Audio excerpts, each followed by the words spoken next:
Iblis Tianwu tidak bisa berbuat apa-apa. Xiaoyan tersenyum pahit dan diam-diam berpikir di dalam hatinya, kamu tidak jauh lebih baik dari Taiksu ini. Kekuatan jiwa Xiaoyan menyapu keempat orang ini saat ini, tanpa kecuali. Mereka semua sangat kuat, dan mungkin ketiganya pasti berada di level ketiga. Dilihat dari kekuatan auranya, itu berada di atas Suruyu. Ada orang lain, Xiaoyan, yang merasakan penindasan yang sangat kuat ketika jiwanya dikeluarkan. Ini sama sekali bukan tekanan yang bisa dikeluarkan oleh tingkat ketiga. Senior, apa yang Anda berikan kepada saya? Apakah dapat menghilangkan level ketiga ini secara bersamaan? Orang dengan aura terkuat sudah menunjukkan tanda-tanda bangun. Membunuh salah satu dari mereka tidak akan berpengaruh. Jika Xiaoyan ingin membunuhnya, dia harus membunuh 3 orang sekaligus. Tentu saja, meskipun tidak dapat dibunuh, ia masih dapat menyebabkan kerusakan parah. Pikiran Xiaoyan segera bergerak, dan ada 3 tetes esensi yang tersisa. Dia menggunakannya tanpa ragu-ragu dan muncul dalam keadaan yang tidak diketahui, dan bahkan jatuh ke dalam aturan ruang angkasa. Kesempatan ini tidak boleh dilewatkan, bunuh jika bisa. Setetes hujan keluar dari alis Xiaoyan, tergerak oleh pikirannya, dia langsung menuju jalan itu dan sosoknya terbang melintasi. Berintegrasi dengan kekuatan aturan Jingxi Tianwu, Tianwu tampaknya memiliki kepercayaan diri yang cukup, dan tidak perlu mempertanyakan kekuatannya. Tapi yang membuat Xiaoyan bingung adalah tetesan yang dia berikan pada dirinya sendiri begitu kuat, jadi apa maksud musuh di depannya? Setidaknya Tianwu sama-sama memiliki kekuatan abadi dewa tingkat kelima, jadi mereka harus bisa membunuh musuh-musuh ini sesuka hati. Jika ada alasan atau ranah Tianwu menurun, hanya ada satu alasan. Yaitu, emas pembangun surga yang telah tertanam dalam daging dan darah saudara Tianwu diambil oleh pagoda Zichen Suling milik Xiaoyan. Hou Tianwu jelas sangat terpengaruh, tetapi dia tampaknya tidak menyesalinya. Tentu saja, mungkin tidak ada yang salah dengan kekuatan Tianwu itu sendiri, tapi dia membantu Xiaoyan. Saya bahkan berusaha untuk tidak mengambil tindakan sebanyak mungkin. Sekali saya mengambil tindakan, hal itu akan menimbulkan lebih banyak konsekuensi dan menimbulkan masalah yang tidak perlu. Itu benar-benar berbeda dari api Jin He dan Xiaoyan, yang tampak lembut dan lambat. Setelah mendekat, hujan di sekitarnya melonjak dengan cepat. Sebuah bola air setinggi ribuan kaki terbentuk, berkilau dan melayang di udara. Melihat ke belakang beberapa sosok di bola air semuanya terdistorsi. Namun yang jelas, ini bukan hanya pantulan air dan cahaya, melainkan tubuh fisik mereka yang sebenarnya sedang ditarik. Distorsinya semakin kuat. Mereka berempat terbangun dari musim panas yang menyakitkan. Namun sepertinya polo air ini memiliki efek penyegelan dan tidak mungkin bisa lepas untuk sementara waktu.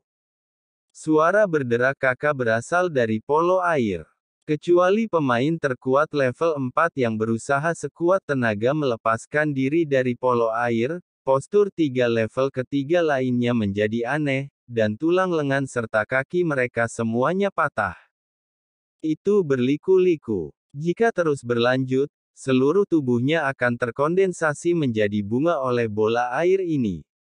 Semburan darah yang terus-menerus mewarnai bola air menjadi merah darah, meskipun mereka juga memikirkan cara. Tapi kamu tidak akan pernah bisa pergi.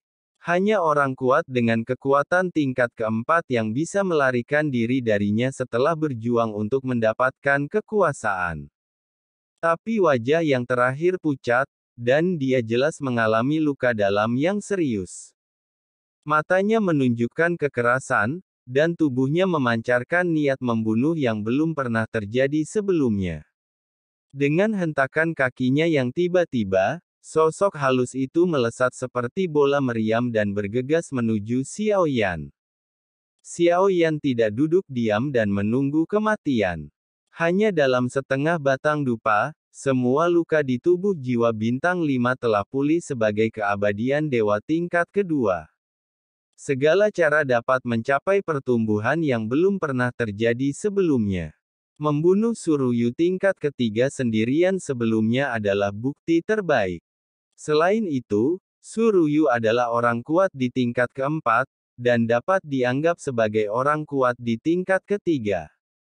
Tapi sekarang, yang akan dihadapi Xiao Yan adalah level keempat, yaitu keadaan yang kekuatannya saat ini tidak mungkin untuk ditandingi.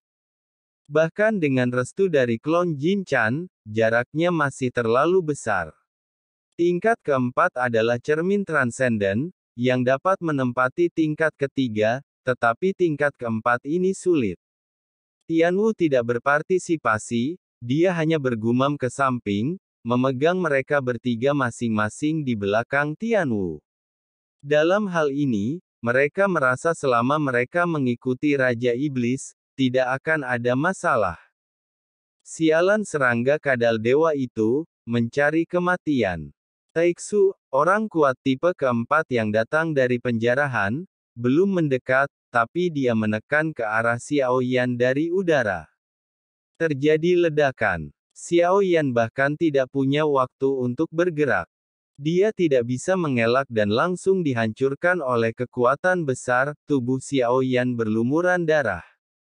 Jika dia tidak memiliki tubuh jiwa bintang 5, dia akan hancur sampai mati dalam sekejap, atau dia tidak akan bisa bergerak sama sekali. Kecepatan yang terakhir meningkat bukannya melambat, sampai dia diserang oleh Xiao Yan, dan sebuah pistol hitam tiba-tiba muncul di tangannya. Ia sudah siap membunuh dan menghilangkan peradangan. Terjadi ledakan keras. Dan tiba-tiba gunung-gunung runtuh dan tanah retak, dan asap serta debu membubung ke langit. Dia menghindari tatapan Tianwu dan bergerak di dalam asap.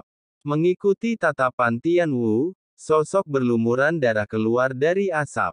Biarpun mereka dikalahkan oleh 7 menara penekan dewa, mereka tetap harus bertarung. Kekuatan keabadian tingkat kedua ini seharusnya hanya menjadi keabadian seorang kaisar. Bagian ke-9 dapat mengalahkan kelompok keempat dengan kekuatannya saat ini. Mungkin situasi hidup dan mati seperti itu dapat membantunya menerobos keabadian dewa. Tianwu tampaknya mampu menembus semua kepala harimau bersisi 8 dan semua mata bergerak pada saat bersamaan. Mengungkapkan cahaya keemasan. Raja Iblis menatap dan berkata, orang ini hanyalah pengganggu geologis yang abadi, dan dia sedikit terdiam. Nak, mungkinkah kamu sudah berdiskusi dengannya dan tidak ada keraguan di langit? Bukan itu masalahnya. Kami memiliki hubungan yang cukup baik.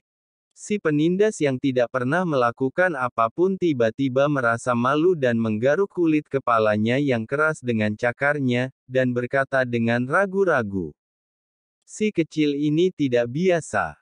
Dia memiliki keabadian dari berbagai asal-usul dan dapat memiliki keabadian para dewa.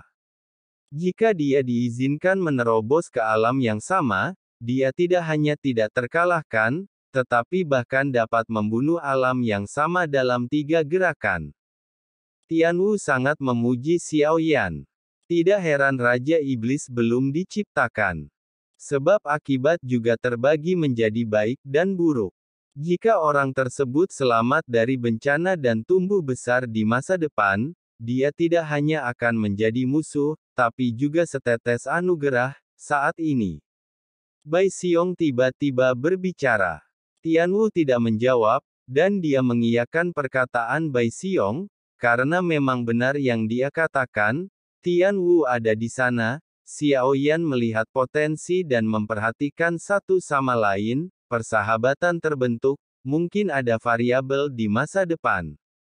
Beri aku beberapa potong. Suara ledakan bergema di 7 kaki Xiao Yan saat mereka melesat ke bawah.